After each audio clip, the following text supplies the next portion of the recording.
Halo anak-anak, apa kabar hari ini? Semoga semuanya dalam keadaan yang sehat ya.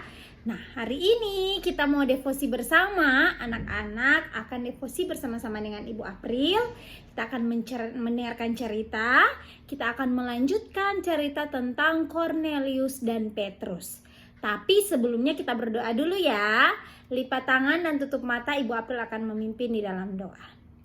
Allah Bapa yang bertata dalam kerajaan surga, kami mengucap syukur untuk hari ini. Terima kasih untuk waktu, kesempatan, anugerah, berkat yang masih Engkau berikan bagi setiap kami ya Tuhan. Kami akan mendengarkan firman-Mu, Engkau memberkati kami, sehingga kami dapat mendengar dengan baik dan kami dapat melakukan apa yang dikatakan oleh firman Tuhan. Terima kasih Tuhan, di dalam nama-Mu kami berdoa dan mengucap syukur. Amin. Oke anak-anak, hari ini Ibu April akan melanjutkan cerita yang sudah diceritakan oleh Ibu Whitney kemarin ya, pada hari Jumat kemarin, di mana cerita tentang Cornelius dan Petrus. Nah, Ibu Whitney kemarin terakhir cerita tentang bagaimana Cornelius akhirnya bertemu dengan Petrus ya.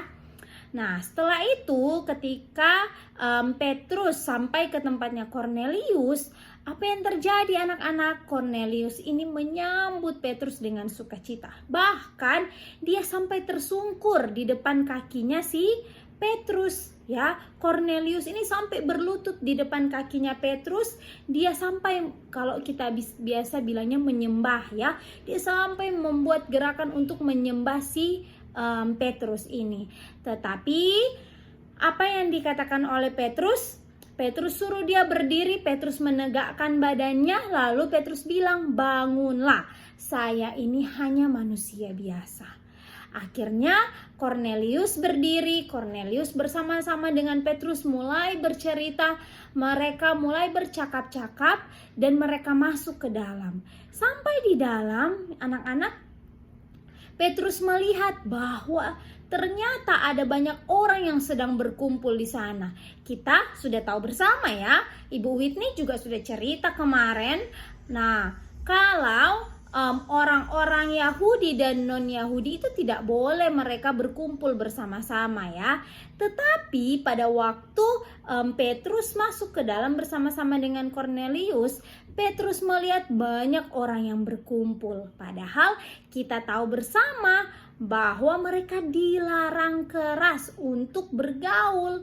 Orang Yahudi tidak boleh bergaul dengan orang yang non-Yahudi. Tetapi apa yang dikatakan oleh Petrus pada waktu melihat orang itu, orang banyak itu? Petrus melihat mereka dan Petrus berkata kepada mereka bahwa Allah mengajarkan kepada mereka bahwa mereka tidak boleh ya membeda-bedakan sesama. Tidak boleh membeda-bedakan antara suku dan bangsa. Jadi tidak boleh ada yang memilih, saya harus dengan orang Yahudi, saya harus dengan orang non-Yahudi. Tidak seperti itu. Allah tidak menginginkan hal tersebut. Allah menginginkan supaya umatnya selalu bersama-sama dan tidak ada saling memilih. Nah, maka dari itu Petrus tidak menolak lagi anak-anak untuk dia dipanggil ketemu dengan si Cornelius. Akhirnya Petrus bertanya kepada si Cornelius. Petrus bilang, "Apa tujuannya engkau memanggil saya ke sini?" Akhirnya Cornelius bercerita bahwa pada waktu itu, di hari yang sama, di jam sama, waktu dia berdoa, waktu dia berlutut kepada Tuhan, ada seseorang yang datang di depannya dan berkata bahwa doamu telah didengarkan, apapun yang kamu berikan telah diterima oleh Tuhan. Tetapi coba kamu pergi ke satu tempat dan cari orang yang bernama Petrus dan temui dia. Sehingga ketika Cornelius mendengar hal tersebut, Cornelius meminta orang untuk menjemput si Petrus untuk bertemu dengan dia. Nah, akhirnya apa yang terjadi anak-anak? ketika Cornelius mendengarkan hal tersebut, dia menyuruh orang untuk membawa Petrus kepadanya.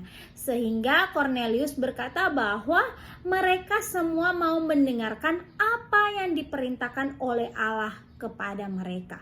Apa yang diperintahkan oleh Allah, apa yang Allah bilang ke Petrus dan harus disampaikan kepada mereka, mereka akan mendengarkannya. Akhirnya anak-anak Petrus menjawab, ya. Akhirnya anak-anak Petrus mulai menjawab bahwa Allah tidak membeda-bedakan setiap orang dari bangsa manapun. Allah tidak suka ketika orang-orang membedakan setiap bangsa dari manapun. Allah mau supaya umatnya ini menjadi satu.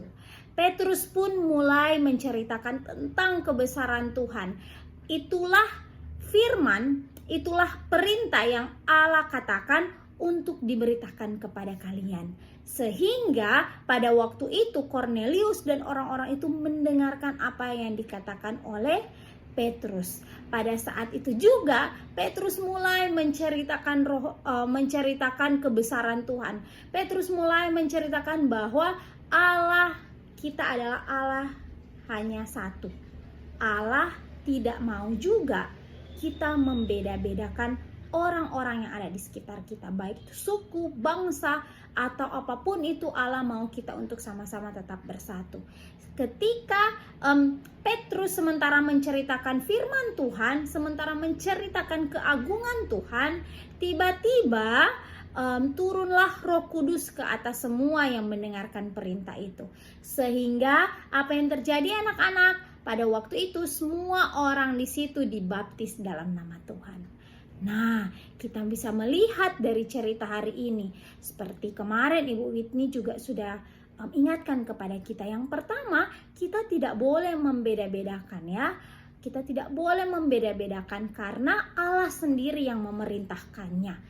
Begitu juga dengan anak-anak, mungkin dalam berteman, dalam kesehariannya anak-anak, tidak boleh kita saling membeda-bedakan. Besun mau bakawanin dia, besun dia mau bakawanin dia karena ini. Tidak boleh, karena Allah memerintahkan kita untuk tidak membeda-bedakan.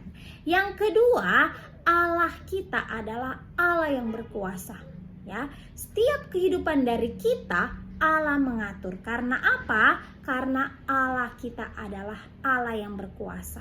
Seperti Petrus, Cornelius, bahkan orang-orang di situ, kalau kita tahu bersama orang pada waktu itu mereka tidak boleh saling bertemu, tapi akhirnya mereka bertemu, mereka mendengarkan tentang firman Tuhan dan mereka dibaptis dalam nama Tuhan Yesus. Itu semua karena apa? Karena Allah kita Allah berkuasa. Apapun dalam kehidupan kita, seperti apapun kita, Allah lah yang ada dalam hidup kita. Allah berkuasa dalam setiap hidup kita. Kiranya firman Tuhan hari ini dapat memberkati anak-anak dan dapat menjadi berkat serta semangat untuk kita menghadapi hari ini, ya. Tetap semangat semuanya. Ibu April akan menutup di dalam doa. Terima kasih Tuhan untuk firman-Mu hari ini. Engkau terus mengajarkan kami bahwa Engkau berkuasa dalam kehidupan kami. Engkau mengajarkan kami untuk tidak membeda-bedakan apapun itu, ya Tuhan, dalam kehidupan kami. Terima kasih Tuhan. Kami mau belajar, Tuhan Yesus berkati kami. Terima kasih Tuhan, di dalam nama-Mu kami berdoa dan mengucap syukur. Amin. Oke anak-anak, demikian ibadah kita dan devosi kita hari ini. Semangat belajar hari ini ya. Tuhan Yesus memberkati. Dah.